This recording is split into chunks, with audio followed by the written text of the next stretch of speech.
Welcome to my YouTube channel. आप सभी का स्वागत है यूट्यूब चैनल पे। तो आज अपने कुछ पॉलिटिक्स के क्वेश्चन पे डिस्कस करेंगे। जो मैंने आपको जो चैप्टर करवा रखे हैं उन्हीं में से क्वेश्चन मैंने बनाए हैं। आशा है कि आप इनका सही आंसर कर पाएंगे। तो पहला ही क्वेश्चन है, भारतीय संविधान के किस अनुच्छेद को मेगना कार्टा कहा जाता है? भारतीय संविधान के किस अनुच्छेद को मेगना कार्टा कहा जाता है?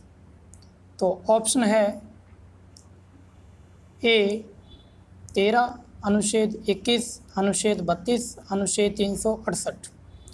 तो इसका जो राइट ऑफ आंसर हो जाएगा वो अनुच्छेद संख्या 13 हो जाएगा। ठीक है, तो मेगना कार्टा अनुच्छेद संख्या 13 को कहा जाता है, जो कि विधि से संबंधित है, मौलिक अधिकारों की विधि से संबंधित है। अगर एक क्वेश्चन और बनता है कि किस अनुच्छेद को, ध्यान से सुनिएगा, किस अनुच्छेद को मौलिक अधिकारों का संरक्षक कहते हैं? संरक्षक कहते हैं। तो वो जो आंसर हो जाएगा वो भी अपना अनुच्छेद संख्या 13(2). अगर 13(2) ऑप्शन में दे रखा है तो वो 13(2) ही टिक करना है। अगर केवल 13 दे रखा है तो केवल 13 टिक कर देना। ठीक है, तो भारतीय संविधान का मेगना कार्टा अनुच्छेद 13 को, और अगर पूछा जाए मौलिक अधिकारों का सारांश किसको कहते हैं तो वो भी आंसर हो जाएगा अनुच्छेद 13। नेक्स्ट क्वेश्चन है अपना, भारतीय संविधान की प्रस्तावना को अंतिम रूप से, यहाँ पे आपको ध्यान में रखना है, अंतिम रूप से संविधान सभा द्वारा कब प्रस्तावित किया गया? अंतिम रूप से संविधान सभा द्वारा कब प्रस्तावित किया गया? तो प्रस्तावना का जो प्रस्ताव रखा था वो 13 दिसंबर को JL नेहरू ने रखा था। किसने रखा था? JL नेहरू ने। और इस प्रस्ताव को जो मंजूरी मिली थी वो 22 जनवरी 1947 को मिली थी। लेकिन यहाँ पे शब्द क्या है? अंतिम रूप से, इसको थोड़ा सा ध्यान में रखना है। तो अंतिम रूप से इसको जो प्रस्तावित किया गया था, मंजूरी मिली थी, तो इसका आंसर होगा 17 अक्टूबर 1950 को। 17 अक्टूबर 1950 को। ठीक है, क्लियर है। नेक्स्ट अपने बढ़ते हैं तीसरे क्वेश्चन की ओर। भारतीय संविधान सभा में उपाध्यक्ष कौन थे? भारतीय संविधान सभा में उपाध्यक्ष कौन थे? तो HC मुखर्जी, VT कृष्णामाचारी, ए व बी दोनों, केवल ए? तो ध्यान रखिएगा कि जो संविधान सभा के उपाध्यक्ष बने थे वो HC मुखर्जी और VT कृष्णामाचारी दोनों ही बने थे। ठीक है, ये क्वेश्चन वेरी मोस्ट इम्पोर्टेंट है। और अगर अपने से अध्यक्ष पूछा जाए तो अध्यक्ष, अस्थायी अध्यक्ष तो डॉक्टर सचिदानंद सिन्हा बने थे, और स्थायी अध्यक्ष डॉक्टर राजेंद्र प्रसाद बने थे। नेक्स्ट क्वेश्चन, भारतीय संविधान किसके द्वारा हस्तलिखित किया गया था? यानी कि मूल जो भारतीय संविधान है इसको लिखा किसने था? तो अंबेडकर जी, प्रेम बिहारी नारायण, BN राव, JL नेहरू। तो इसका जो राइट ऑफ आंसर होगा वो प्रेम बिहारी नारायण रायजादा होगा। प्रेम बिहारी नारायण रायजादा। अंबेडकर संविधान के जनक थे, BN राव संवैधानिक सलाहकार थे, और JL नेहरू ये अपने पहले प्रधानमंत्री थे। तो हस्तलिखित किया गया था प्रेम बिहारी नारायण रायजादा द्वारा। क्वेश्चन संख्या 5, भारतीय संविधान को वकीलों का स्वर्ग, भारतीय संविधान को वकीलों का स्वर्ग किसने कहा है? तो पहला ऑप्शन है KS Wheare, Ivor Jennings, Subhash Kashyap, doctor Bhimrao Ambedkar. तो इसका जो राइट ऑफ आंसर है वो आइवर जेनिक्स है। आइवर जेनिक्स ने ही भारतीय संविधान को वकीलों का स्वर्ग कहा था। नेक्स्ट क्वेश्चन, मूल संविधान में कितने मौलिक कर्तव्यों का वर्णन था? 11, 10, 8, 0। तो ध्यान रखिएगा कि जब मूल संविधान बना था तो उस समय इनका कोई भी परिवर्तन संविधान में नहीं था। तो इसका राइट ऑफ आंसर होगा 0।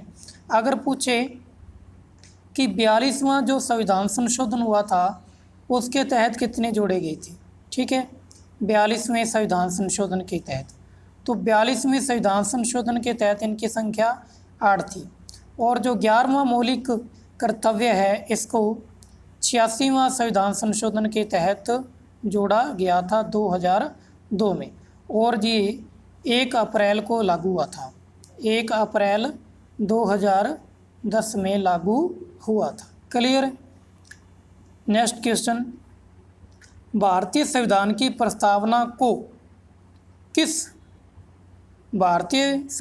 प्रस्तावना को संविधान का भाग किस वाद में माना गया। दोबारा देख लीजिए, भारतीय संविधान की प्रस्तावना को संविधान का भाग किस वाद में माना गया। तो ऑप्शन है इनरीबेरुवाद, गोलकनाथवाद, एस.एम. बोम्बाईवाद और केशवानंद भारती केरल राज्यवाद। ये 4 ऑप्शन है। तो इसका जो राइट ऑफ आंसर होगा वो केशवानंद भारती केरल राज्यवाद होगा। और जो एस.एम. बोम्बाईवाद है इसके तहत इसको अभिन्न अंग माना गया था, ठीक है, इसके तहत इसको अभिन्न अंग माना गया था। और इनरीबेरुवाद में क्या बोला गया था कि ये प्रस्तावना संविधान का भाग नहीं है। नेक्स्ट अपना क्वेश्चन है, भारतीय प्रस्तावना में कुल कितने अनुच्छेदों का वर्णन है। यानी कि प्रस्तावना का पूछा जा रहा है कितने अनुच्छेदों का वर्णन है, कितने अनुच्छेदों का वर्णन है, ठीक है। सॉरी, जो क्वेश्चन है अपना क्वेश्चन संख्या 8, तो इसमें दोबारा देखिए प्रस्तावना में कुल कितने या अनुच्छेदों का वर्णन है। तो इसका जो राइट ऑफ आंसर होगा वो 8 अनुच्छेदों का वर्णन है, ठीक है। तो प्रस्तावना की भाषा और विचार था जो वो अपने संयुक्त राज्य अमेरिका से लिया था, और जो भाषा है वो ऑस्ट्रेलिया से ली थी। मूल संविधान में कितनी अनुसूचियाँ का वर्णन था। मूल संविधान में कितनी अनुसूचियों का वर्णन था, 12, 8, 10, 0।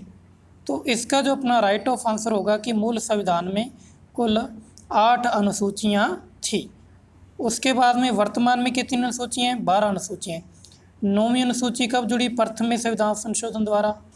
10वीं कब जुड़ी, 52वें संविधान संशोधन द्वारा। और 11वीं कब जुड़ी, 73वें संविधान संशोधन द्वारा। और 12वीं कब जुड़ी, 74वें संविधान संशोधन के द्वारा।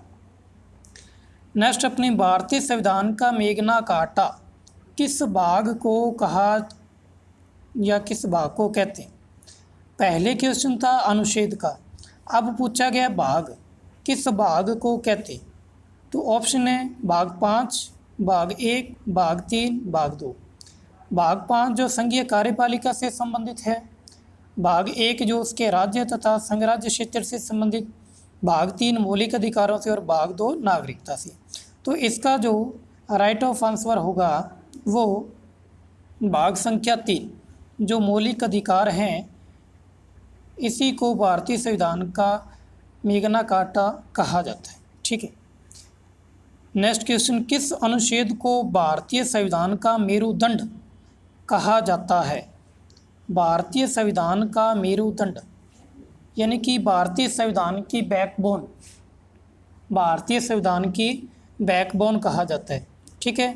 तो ऑप्शन है अनुच्छेद 21, अनुच्छेद 368, अनुच्छेद 32, अनुच्छेद संख्या 01। क्वेश्चन को दोबारा फिर पढ़ लीजिए, किस अनुच्छेद को भारतीय संविधान का मेरुदंड यानी कि बैकबोन यानी कि रीढ़ की हड्डी कहा जाता है। तो इसका जो राइट ऑफ आंसर होगा, ध्यान रखना 32 नहीं करना है, और ना ही इसका आंसर 368 है। इसका जो राइट ऑफ आंसर है वो अनुच्छेद संख्या 21 है, जिसमें प्राण एवं दैहिक स्वतंत्रता का वर्णन है। नेक्स्ट, भारतीय संविधान सभा की प्रथम बैठक में कितने सदस्य उपस्थित थे।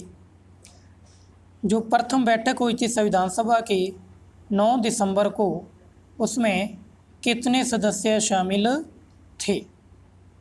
ऑप्शन है 389, 296 और 207 और 73।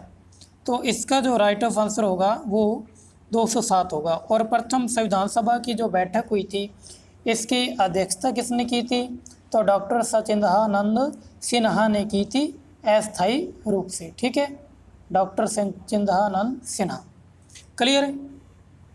नेक्स्ट क्वेश्चन, भारतीय संविधान में राज्यपाल की पद की व्यवस्था किस देश के संविधान से प्रेरित है?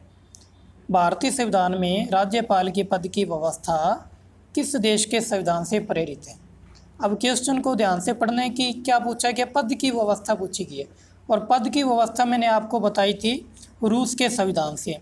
और इसकी नियुक्ति कैसे होगी, ये बात कहाँ से ली गई है? कनाडा से। तो इसका जो राइट ऑफ आंसर है वो रूस है। अगर पूछे भी नियुक्ति का जो प्रावधान है किस देश से, फिर अपना ऑप्शन हो जाएगा ए। तो अब ऑप्शन क्या, अपना आंसर क्या है? रूस, बी ऑप्शन हो जाएगा। क्लियर है? नेक्स्ट, राष्ट्रपति पर महाभियोग प्रक्रिया किस देश के संविधान से प्रेरित है?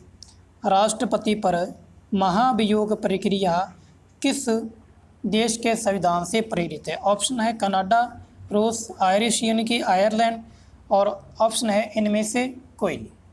तो इसका जो राइट ऑफ आंसर है इनमें से कोई नहीं। इसका आंसर क्या होगा? संयुक्त राज्य अमेरिका। इसका आंसर क्या होगा? संयुक्त राज्य अमेरिका। तो लास्ट क्वेश्चन है, भारतीय संविधान की प्रस्तावना पर किस क्रांति का प्रभाव नहीं पड़ा? किस क्रांति का प्रभाव नहीं पड़ा?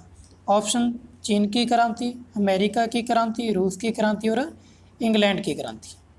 अब ध्यान रखना कि मैंने आपको करवाया था कि चीन की क्रांति थी जिसका भारतीय प्रस्तावना पर कोई भी प्रभाव नहीं पड़ा। ठीक है, तो ये अपने 15 क्वेश्चन थे। आशा करता हूँ कि आपको ये क्वेश्चन हेल्पफुल होंगे। आपसे निवेदन है कि आप वीडियो को ज़्यादा से ज़्यादा शेयर कीजिए और चैनल को सब्सक्राइब कीजिए। थैंक यू, धन्यवाद।